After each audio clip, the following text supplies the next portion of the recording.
vários potes, aqui vários frascos. Tudo queimado. Cerca de 1.000 pessoas moravam nesta comunidade. 100 morreram e pelo menos 30 foram sequestradas.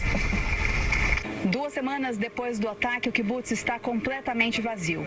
As famílias que sobreviveram foram retiradas daqui, estão alojadas temporariamente em outras cidades, longe daqui da fronteira com a faixa de Gaza, e vão permanecer até que a situação se acalme. Pois é, de Israel a gente vai para a faixa de Gaza, são imagens ao vivo, por lá são 4 horas e 10 minutos da tarde, são 6 horas a mais. E como a gente pode conferir nas imagens pela fumaça, a região continua sendo bombardeada. Aliás, o clima aumentou a tensão com relação a tiros, ao disparo de mísseis, de ontem para hoje. Inclusive, o Ministério da Saúde de Gaza atualizou a situação hoje mais cedo em relação ao número de mortos. São 4.385 na faixa de Gaza mortos até o momento e mais de 13.000 pessoas feridas. Uma situação muito complicada. Então, para somar nessa cobertura, quem chega nesse momento é o Felipe Dalcin Silva, ele que é doutorando no programa de pós-graduação em estudos estratégicos internacionais da Universidade Federal do Rio Grande do Sul e também diretor de pesquisa no Instituto Sul-Americano de Política Estratégica. Muito bom dia, Felipe. Obrigada por estar com a gente aqui no Mundo Record News. E eu começo perguntando, ao mesmo tempo que tem esse envio de ajuda humanitária, esses caminhões que conseguem entrar na faixa de Gaza, a gente continua acompanhando a região com esses bombardeios. Essas são imagens ao vivo da faixa de Gaza, isso está acontecendo agora. Quando você permite a entrada de uma ajuda humanitária, a nossa esperança, né, a gente que está longe do conflito, fala, poxa, acho que vai dar uma trégua, mas não é o que a gente está vendo aqui ao vivo, né? Bom dia. Olá, bom dia, Kelly. Prazer estar aqui com vocês mais uma vez. É triste, a ajuda humanitária é algo totalmente necessário, porque a grande vítima de toda essa guerra é a população civil palestina na faixa de Gaza, né? E a gente sabe que eles não têm como produzir as coisas por eles mesmos. Toda a energia, todos os recursos, comida, remédio, outros tipos de bens, eles vêm todos de fora. Então, a faixa de Gaza é muito dependente da ajuda externa. E, ao mesmo tempo que essa ajuda está começando a entrar agora, a gente vê esses ataques. É muito triste, porque as pessoas que têm ânsia de ajudar, elas podem, infelizmente, acabar sendo alvo de algum míssil, algum tipo de ataque, né? Pode ser não só de um míssil que Israel possa tentar atingir algum alvo do Hamas que esteja naquela região, mas às vezes até mesmo um ataque do Hamas ou alguma outra pessoa com um comportamento exacerbado. Então são coisas que podem acontecer. A gente torce que não, né? A gente torce que as pessoas que precisam dessa ajuda humanitária a recebam.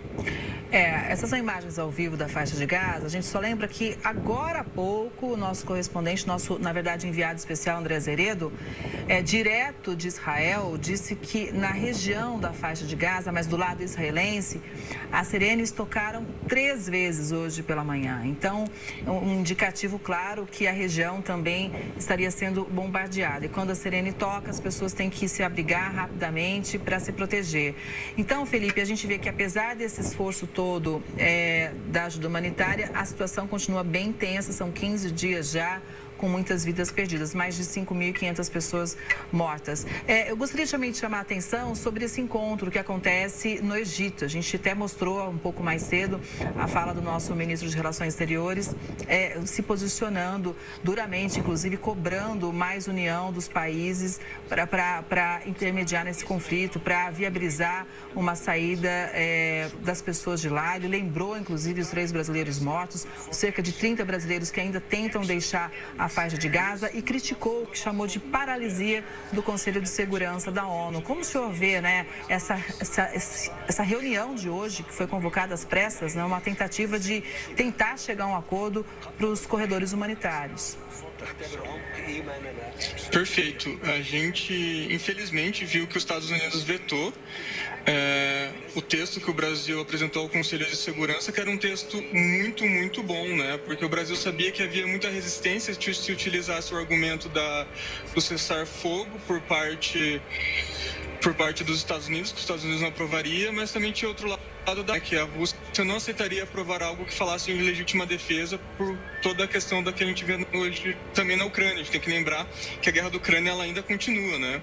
Então tem todas essas questões e infelizmente não foi possível aprovar ali dentro do Conselho de Segurança algo que pudesse ajudar essas pessoas que estão, infelizmente, nessa situação na faixa de Gaza.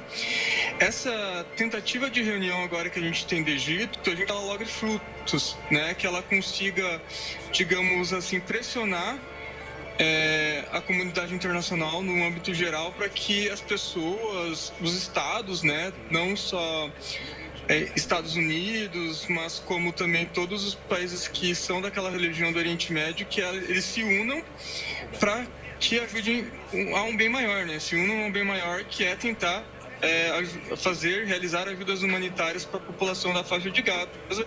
Ela não tem nada a ver com a liderança do Hamas. Uma coisa são os palestinos que moram na faixa de Gaza, outra coisa é o Hamas. A gente tem que lembrar que o Hamas controla a faixa de Gaza de uma maneira até mesmo ditatorial, né? Então a gente tem que fazer essas ressalvas e, óbvio, a gente tem que pensar no bem da maioria. E o bem da maioria é tentar ajudar essa população que ela já está ficando sem comida. A gente tem alguns dados que são trazidos para a gente, né? Que se a comida não entrar hoje, se não entrar hoje, ou não entrasse pelo menos até amanhã, as pessoas vão começar a morrer de fome. Então é algo muito, muito preocupante. Pois é, gostaria de chamar a atenção sobre a fala de Mauro Vieira. Ele diz o seguinte, que a paralisia do Conselho de Segurança está tendo consequências prejudiciais para a vida de milhões de pessoas. Isso não está no interesse da comunidade internacional. Nós precisamos também buscar evitar qualquer escalada do conflito. No futuro próximo, precisamos encontrar formas de revitalizar o processo de paz, avançar negociações políticas para uma paz justa e duradoura na região. Apenas administrar o conflito não é uma alternativa aceitável. Isso foi uma afirmação do nosso ministro de Relações Exteriores. Ele, inclusive, ressaltou o trabalho do Brasil no Conselho de Segurança da ONU, com 12 votos favoráveis. Muitos especialistas dizem que foi um resultado expressivo e a gente vê aí mais imagens da faixa de Gaza sendo bombardeada. São imagens ao vivo que a gente traz para você que acompanha aqui o Mundo Record News. E eu gostaria de repercutir com você também, Felipe, a questão que o Mauro Vieira disse o seguinte, que o Brasil vai presidir um debate aberto do Conselho de Segurança já no próximo dia 24 e pede que os diálogos continuem nessa data, chamando pela participação no mais alto nível, ou seja, a participação de chefes de Estado e autoridades. A gente lembra também que o nosso ministro de Relações Exteriores condenou as ações terroristas do Hamas em Israel. Destacou, então, realmente a importância dessa união para que se chegue a um acordo. Muitos especialistas dizem que um cessar-fogo neste momento seria impossível, mas pelo menos para a criação de corredores humanitários, porque como a gente vê, a situação ainda é muito tensa, com muitos mísseis sendo disparados. Felipe. Não, perfeito. A postura do Brasil ela vem sendo impecável. Esse cenário de guerra realmente vem tentar o melhor acordo possível, vem conversando nos todos os lados para tentar fazer um acordo que não desagrade, sobretudo se a gente pensar no Conselho de Segurança, os países que têm veto, né? E é muito triste que a gente percebe que esses países que têm veto, muitas vezes eles agem de acordo com seus interesses econômicos, tipo, interesse. E é muito triste a gente ver que quem acaba pagando o preço da população é a população civil, perdão, no caso agora, né, da faixa de Gaza.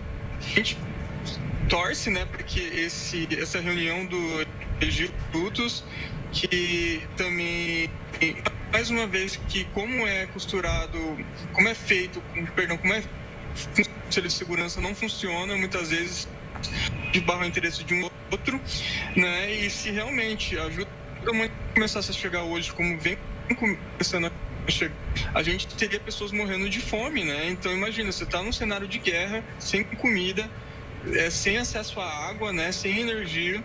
Então a gente tentar tirar algo bom, é difícil pensar em tirar algo bom de um conflito, de uma guerra, mas tentar tirar algo bom de uma reformulação, não sei se do segurança em si, mas ele dá uma isso que é do jeito que funciona. A nossa diplomacia do Brasil sempre foi muito crítica ao Conselho teria como ele funciona, né? Sim. Sim, Felipe, a gente vai reconectar com você, a gente está com um probleminha de áudio e ao fundo você viu ali mais um barulho forte de bomba na faixa de Gaza. A gente dá um tempo nessa cobertura do conflito do Oriente Médio, já a gente volta, porque os argentinos vão às urnas amanhã para o primeiro turno da eleição presidencial. A gente fala ao vivo da capital Buenos Aires com a nossa enviada especial, a Marcela Varasquim, que tem mais informações para a gente. Bom dia, Marcela, é com você.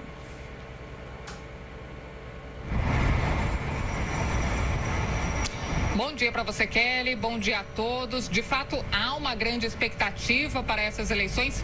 Pelo menos 25 milhões de eleitores devem ir às urnas amanhã. Eu vou começar mostrando para você aqui onde nós estamos. A gente está no Obelisco, esse que é um dos cartões postais de Buenos Aires. Se você veio para cá, com certeza já passou pelo Obelisco. Nós estamos vendo agora uma movimentação grande de turistas. Muitas pessoas fazem fila aqui, inclusive, para tirar foto no Obelisco. E a gente vai continuar mostrando agora a movimentação da cidade. Bom, a gente encontra aqui, Kelly, uma economia bem fragilizada. A inflação na Argentina acumulou em 140% nos últimos 12 meses. Para vocês terem uma ideia, hoje R$1 está equivalente a 183 pesos no mercado paralelo. O dólar paralelo nas últimas semanas ultrapassou 1.000 pesos. As pesquisas de intenção de voto aqui apontam destaque para Javier Milei. É um candidato ultraliberal que promete dolarizar a economia argentina e fechar o Banco Central. Esse discurso tem encontrado eco em uma boa parcela da população que está insatisfeita com os últimos governos. Bom, nós estamos acompanhando aqui toda a movimentação. Há também outros candidatos, além de Javier Milei, como, por exemplo, o peronista Sérgio Massa e também a conservadora de direita, Patrícia Bullrich. Eu tenho conversado com vários argentinos aqui desde quando eu cheguei na quinta-feira e todos me relatam um clima justamente assim, de insatisfação com a economia, e muitos me falaram, inclusive, que ainda não sabem em quem vão votar amanhã. Então é um clima de indecisão. Aqui são eleições muito importantes, tanto para a Argentina quanto também para os países que estabelecem relações comerciais com a Argentina, como, por exemplo, o Brasil. Nós continuamos mostrando a movimentação. Vou mostrar agora para você, 18 graus aqui nesse momento, faz sol. Olha só, muitas pessoas passeando por aqui, apesar de ser um fim de semana de eleições, também tem muitos turistas. Amanhã, então, os argentinos vão às urnas para eleger um desses candidatos. Há possibilidade, segundo as últimas pesquisas, de um segundo turno, viu? As pesquisas apontam aí muita indecisão entre os eleitores. Então, existe a possibilidade de um segundo turno que está marcado para o mês de novembro. Nós voltamos com vocês. Marcela, muito obrigada pelas informações ao vivo, direto de Buenos Aires. Claro, é um momento muito importante para o país que enfrenta uma inflação gigantesca. Agora a gente volta a falar do conflito no Oriente Médio. Aconteceu hoje no Egito uma conferência para discutir a escalada do conflito entre Israel e o Hamas.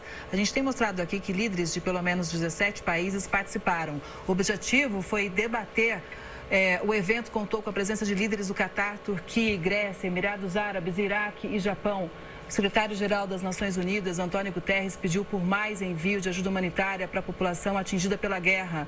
O ministro das Relações Exteriores do Brasil, Mauro Vieira, cobrou pelo debate permanente sobre o conflito no Oriente Médio. A gente, claro, vem trazendo essas atualizações, cobrando aqui atualizações em tempo real para a gente poder entender todo esse conflito. A gente espera realmente que dessa reunião, dessa união de forças, desse encontro que foi convocado de forma emergencial, saiam algumas ações mais efetivas, porque o caminho diplomático é sempre uma esperança. Quando tudo falha, ainda na diplomacia existe uma esperança para que soluções como as que aconteceram hoje, é um primeiro passo, essa primeira ajuda humanitária, os 20 caminhões cruzaram a fronteira rumo a Gaza, saíram do Egito rumo a Gaza, é um primeiro passo realmente para uma ajuda muito importante. Água, comida, remédios, insumos hospitalares, pelo menos de 20 caminhões já estão no território da faixa de Gaza.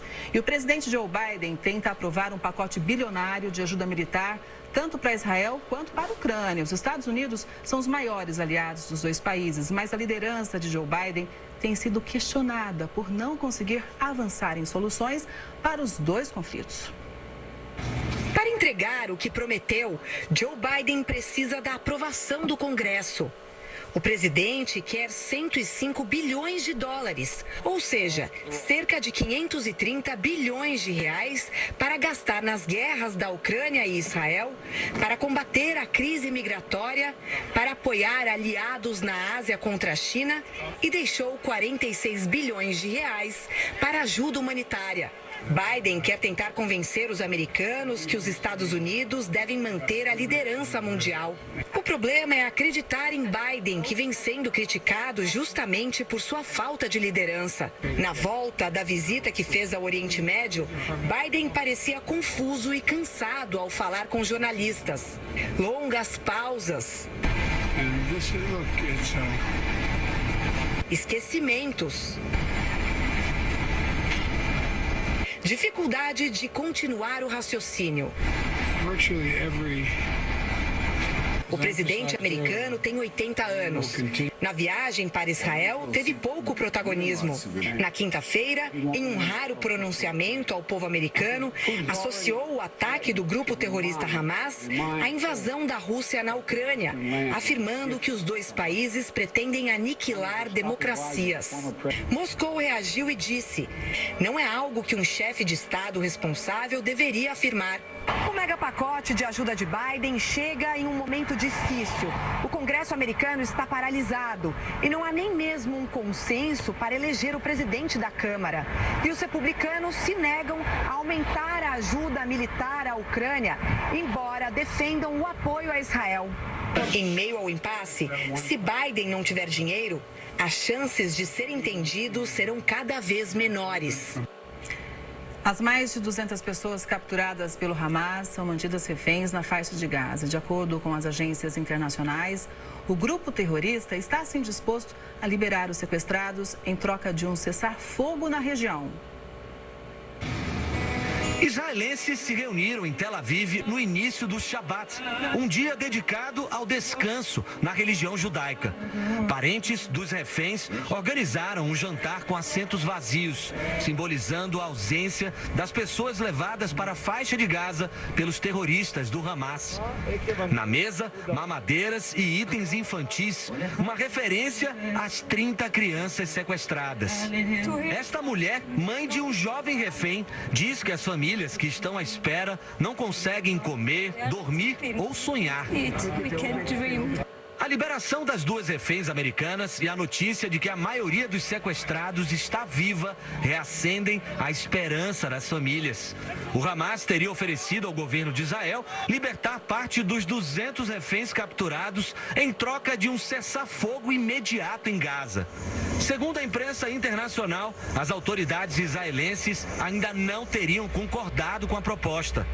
A disposição dos terroristas para uma negociação sinaliza que o Hamas pode estar isolado.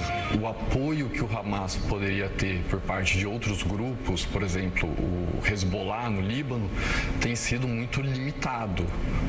A ação de países que poderiam apoiar o Hamas tem sido muito restrita. Por outro lado, Israel tem tido apoio muito grande por parte dos Estados Unidos e também o Hamas está vendo a possibilidade de uma invasão por terra. Esta não seria a primeira vez que Hamas e Israel entrariam em acordo para a liberação de reféns. Em 2011, 1.000 prisioneiros palestinos foram liberados em troca de um soldado israelense capturado pelo Hamas 5 anos antes. Mas especialistas acreditam que é pequena a possibilidade de um cessar-fogo a curto prazo. Eu acho que o Hamas vai ter que fazer um gesto muito mais forte, liberando muito mais pessoas, para que isso faça que o Israel fique sensibilizado para poder ver que tipo de negociação pode ser aberta. Mas um objetivo gêmeo desse processo é a desarticulação do Hamas. Eu acho que dessa vez a ocupação israelense vai ser com o objetivo de deixar o Hamas numa situação de fragilidade quase que total. Eu volto a conversar com o Felipe Dalcin Silva, doutorando no programa de pós-graduação em Estudos Estratégicos Internacionais da Universidade Federal do Rio Grande do Sul e diretor de pesquisa do Instituto Sul-Americano de Política e Estratégia. Felipe, a gente viu essa reportagem dizendo, então, que o Hamas teria se aberto a uma possível liberação de prisioneiros caso aconteça um cessar-fogo. Agora, essa missão de acabar com o Hamas é uma missão desafiadora demais, até porque muitos especialistas dizem que os líderes do Hamas nem estão na faixa de Gaza, né? Perfeito. É muito difícil você enfrentar o Hamas, no caso de Israel, porque dentro da população ou entre a população da Palestina na faixa de Gaza, né? E agora que o Hamas está percebendo que os ataques de Israel estão sendo muito efetivos, ele vem utilizar o seu principal recurso, né? Que o seu principal recurso o seu principal ativo é os reféns que ele possui. Então, até essa primeira abertura de libertar essas duas reféns norte-americanas foi para demonstrar, o Hamas demonstrando que ele é passível de negociar, que ele está aberto à negociação com Israel, né? Então, eu acredito que se Israel realmente fizer uma invasão terrestre, como parece que vai fazer, realmente, né, o Hamas pode, a gente espera que não, mas pode tentar, né, até vitimar algum desses reféns, como represária. Então, eu acredito que o grande ponto é tentar negociar a partir desses reféns que ele controla. Felipe, é muito difícil a gente pensar em garantias quando se trata de grupo terrorista, né, que usa civis como escudos humanos. Então, assim, eu imagino também como deve haver uma preocupação se Hamas cumpre ou não aquilo que se propõe a fazer do ponto de vista humanitário, uma vez que o objetivo de grupo terrorista é não priorizar civis, né? Então, a gente vê também mais um ponto de preocupação. Agora, você acredita que realmente o Hamas poderia libertar esses reféns de fato?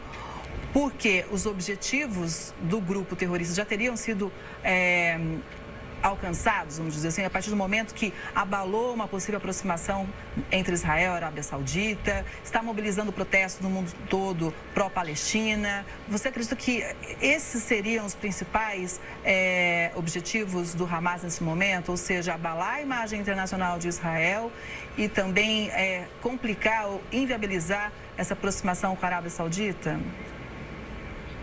Análise perfeita, totalmente correta, porque o grande ponto para o Hamas, e a gente tem que diferenciar, o Hamas, eu acredito que ele usa religião como argumento, como discurso, mas o que os líderes do Hamas querem é dinheiro, e tanto que eles vivem no Catar, eles não estão agora ali na faixa de Gaza sofrendo o que a população vem sofrendo. Então, o Hamas sabe que se, por exemplo, a Arábia Saudita tivesse uma aliança com Israel, há pessoas da Arábia Saudita, não necessariamente o governo saudita, mas pessoas ali dentro que repassam dinheiro para o Hamas. Então, também, a gente tem que lembrar desses fatores econômicos que influenciam a liderança do Hamas, né? E isso é bem importante. Então, eu acho que esse primeiro ponto foi importante para inviabilizar essa aliança maior da Arábia Saudita com Israel. O segundo ponto, né, que o Hamas não atingiu seu principal objetivo político, né? Se a gente for pensar, o político do Hamas é que Israel que não exista, né? Então ele se, digamos assim, entre aspas, com essas ações, esses ataques, né? Inviabilizar com que Israel consiga alianças no Oriente Médio, que seria um pesadelo para o Hamas. Porque a partir do momento que Israel consiga fazer alianças com a Arábia Saudita e com outros países, ali no Oriente Médio sobretudo, e países muçulmanos, é menos dinheiro que vai entrar para a conta dos líderes do Hamas, que estão vivendo provavelmente uma vida de luxo no Catar, né? Então esse ponto eu acho que é muito importante da gente salientar. E a gente não pode esquecer, né, Felipe, que quem financia grupos como o Hamas e o Hezbollah, que também tem feito ataques contra Israel, ali mais na região norte de Israel, porque o Hezbollah tem sua forte atuação no sul do Líbano, Irã. Irã financia esses dois grupos. Então, por que o mundo não consegue penalizar quem financia diretamente?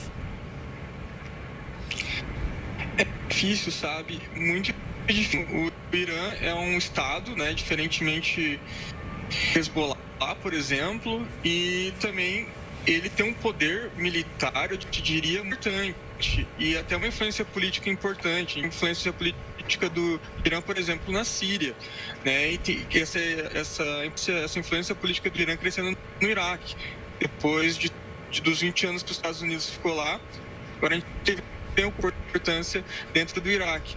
E é importante citar, né, que é aliado da Rússia, ele vem sendo um importante aliado na Rússia, porque quem vem fornecendo os drones para a Rússia atacar a Ucrânia é o Irã.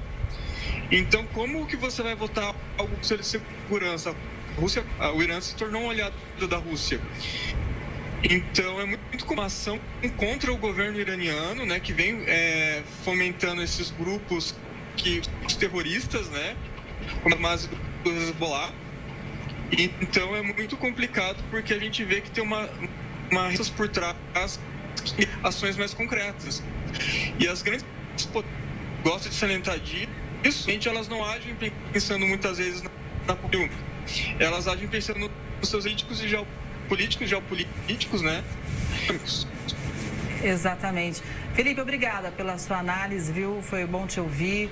Um bom dia para você e até a próxima. Parabéns pela excelente cobertura. Obrigada. E a gente faz mais um rápido intervalo. Na sequência, você continua acompanhando as últimas notícias do conflito no Oriente Médio. A gente volta já já.